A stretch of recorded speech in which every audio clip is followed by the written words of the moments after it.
when Mike Stoops was the Brent Venables of his day. Chris Weinke was that dude, and Oklahoma stopped that dude, in large part due to Stoops telling a 6'1", 220-pound defensive back named Roy Williams to drop down to the second level, erase space, and gallop with receivers. He was the nickel, and they were the national champs. Williams played a lot of nickel the next season and picked up a Nagurski Trophy, the Thorpe Award, 101 tackles, 11 tackles for loss, 22 pass breakups, and 5 picks for his trouble. And with the rise of the spread, with Urban Meyer and his basketball on grass, and Jim Tressel showing that you could put almost any quarterback into that system and succeed, came the rise of the nickel.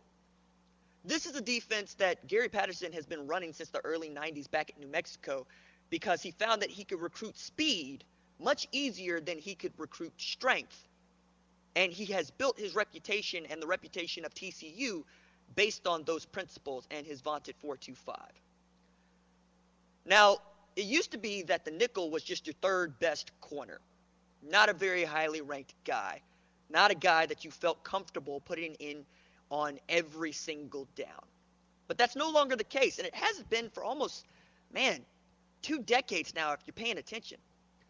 Now, your nickel is your most versatile and capable defender in the secondary. He's a rover, a blitzer, an air traffic controller, an offensive hijacker, a 4.4 40-yard dashing destroyer of worlds. He is Chris Harris, came out of Bixby, highest rated slot corner in the NFL. He's Tyrann Mathieu, the honey badger, out of LSU. He's Minkah Fitzpatrick, who can play 5 different positions and won the Thorpe Award. He's Tony Jefferson, for whom Mike Stoops funneled offenses to and had 110 tackles at one point during the season and made his name at the Baltimore Ravens, first the Arizona Cardinals, then the Baltimore Ravens, as an undrafted rookie.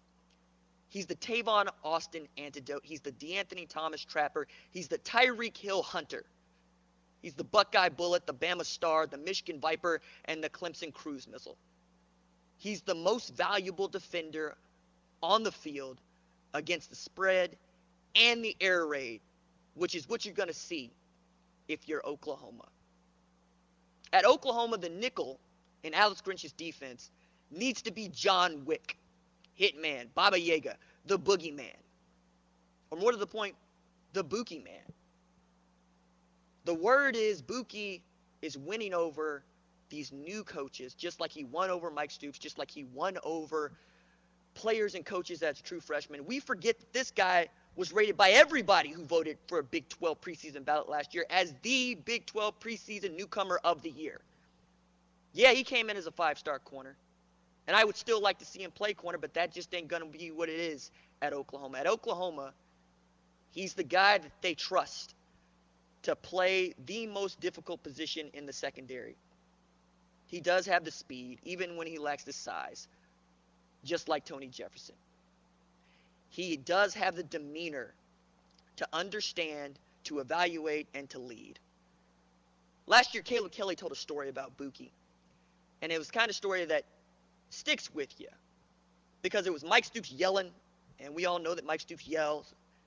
And we know that some guys take yelling well, some guys don't take the coaching. It's just a different era. You can't come down on kids the way you used to. But that ain't Bookie. The way Caleb Kelly told it, hey, man, anybody else would have got mad that they were getting yelled at like that, getting dressed down like that, missing assignment, and it's what you do. But as a true freshman, Bookie would calmly look at Coach Stoops and say, hey, Coach, I don't want to make the mistake, man. Just let me know what I'm doing wrong, and I will correct it. You don't have to yell at me. I'm going to try to get it right. I made a mistake. I'm going to correct it. When Alex Grinch came in, he wasn't sure about Bookie. Wasn't sure whose nickel was going to be. And now he's citing Brendan Radley Hiles, along with Delarian Turner-Yell, Patrick Fields, and others as guys that are emerging. He's crediting this veteran group of leaders with helping put them on the right path to success where he knows that this defense can go. He knew at Washington State they never had the success or the failure that Oklahoma had had. At Oklahoma, you've had guys that have had ups, have downs, who have been beat by Iowa State at home, who have won the Big 12 championship going away, who know what it means to play big games in the month of November, and now that is coming through in training camp for Alex Grinch.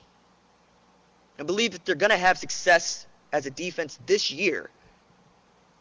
Bookie is going to be one of the guys that helps that come into fruition and has made that possible.